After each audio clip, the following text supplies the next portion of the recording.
umunsi mva mu idini ya Isilamu, mama yarambwiye ngo ntacyo uzimarira. Umunsi ndeka idini ya Isilamu, yitwa Mutarifa, si ngombwa kuvuga aho akorera kubw'impamvu ze. Yarahagaze arambwira ngo wowe, aravuga ngo wowe uzakena ku buryo ukumbura ngo kureba ibyiza bikugirirwa ubibure.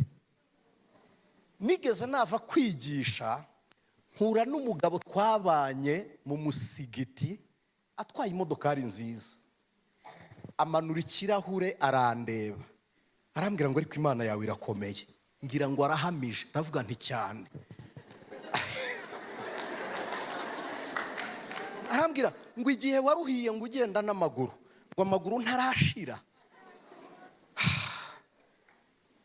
Arangije arambwira ngo jya mu modokari ngo utware. Ndamwira nti nasomye Bibiliya irambwira ngo ibiryo by'ijisho ribi ntukabirye. Ndamwira nti ntukabirye. Umunsi itsinda y'abayobozi ba Isilamu bansura ndwaye, twashasha karido muri sara ariko twicaraho, bazana ifunguzo z'imodokari bakazana inzu n'amafaranga kuri konti. Miliyoni 20 ku muntu wicara kuri rido ntabwo zari amafaranga make y'u Rwanda, sibyo? Inzu ku muntu ukodesha inzu y'ibihumbi 20 bakakubwira ngo uzajya utaha iwawe. Niba ari ikintu kiryoha, ni ukuryama inzu itakubwira itariki yishyurirwaho. Sinicuza kubw'ibi mbabwira, singira ngo nicuze kubw'ibi nshaka kubabwira. Ndabisubiramo.